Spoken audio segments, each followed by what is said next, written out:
Mabusisi ang pag-aproba sa budget ng gobyerno na dapat lang dahil galing sa buwis na pinagpaguran ng mga Pilipino.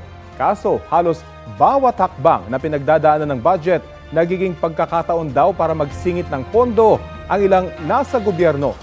Kung paano, narito ang special report ni Maki Pulido.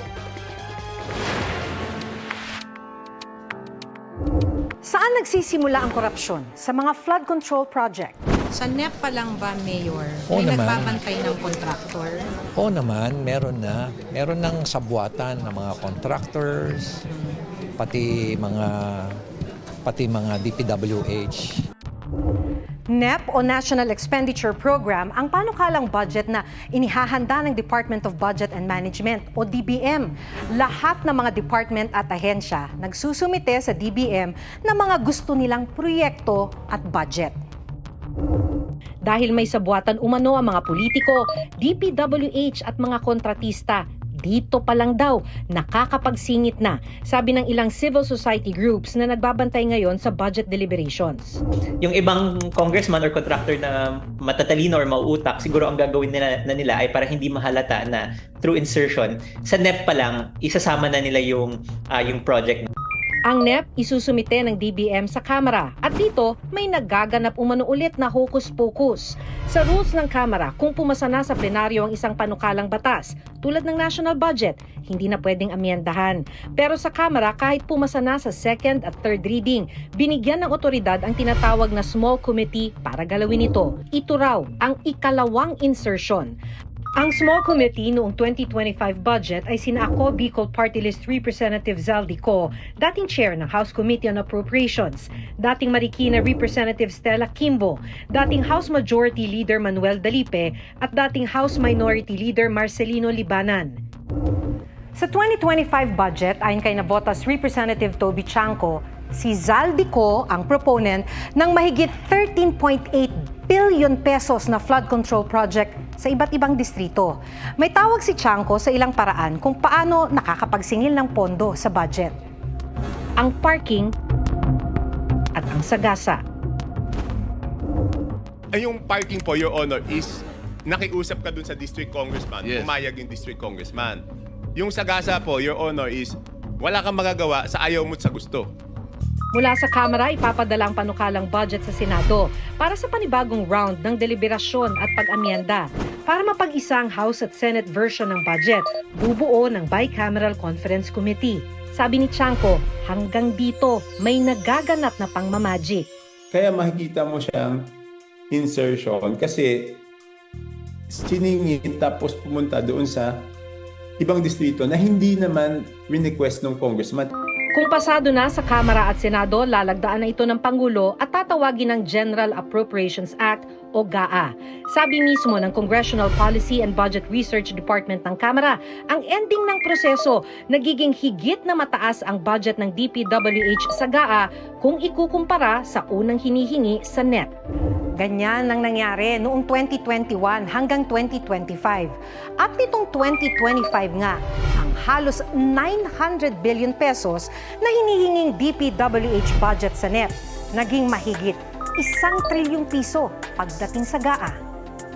Sa oras na isang line item na, pwede nang simulan ng DPWH ang bidding para sa proyekto, na ayon kay Baguio City Mayor Benji Magalong, kadalasan ay moro-moro. Even before the bidding, alam na kung sinong panalo. Ang unang qualification ng mananalong bidder is sino ba ang pinakamalaking magbigay ng porsyento. Ang next na parameter, sino sa inyo makapagbibigay ng pinakamalaking advance.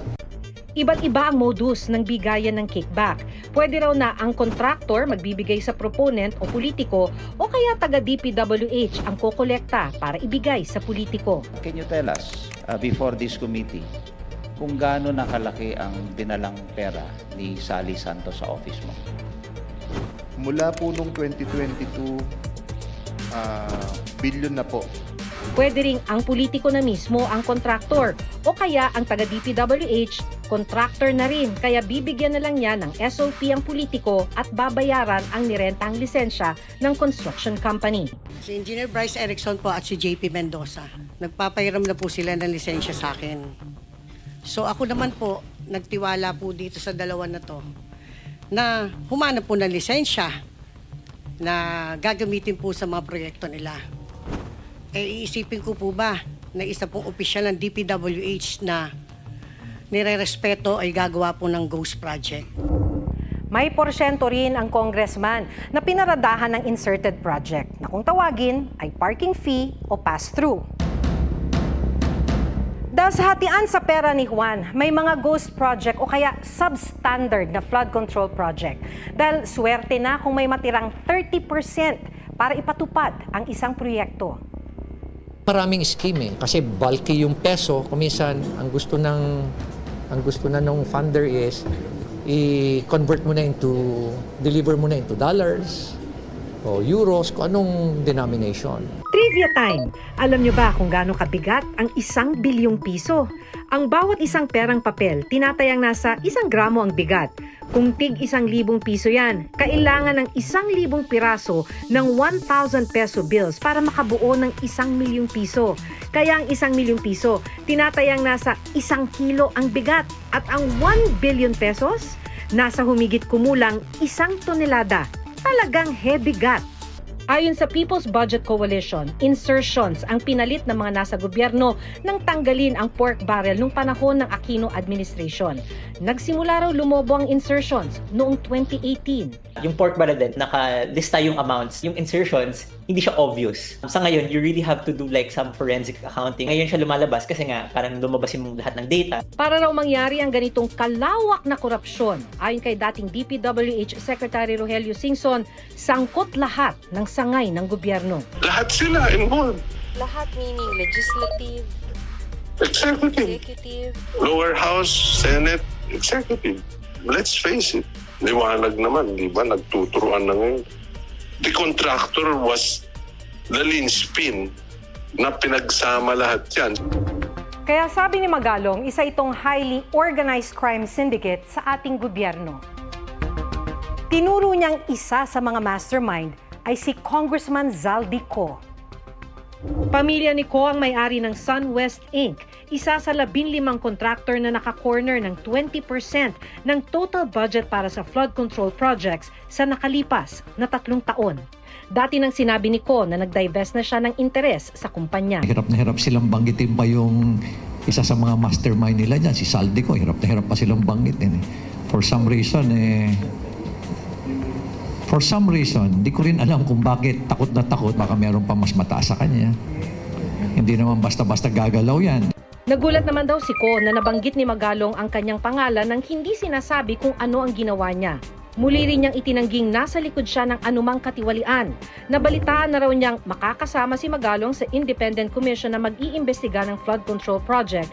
Pero nagsasalita na si Magalong laban sa kanya, patay sa chismis at haka-haka.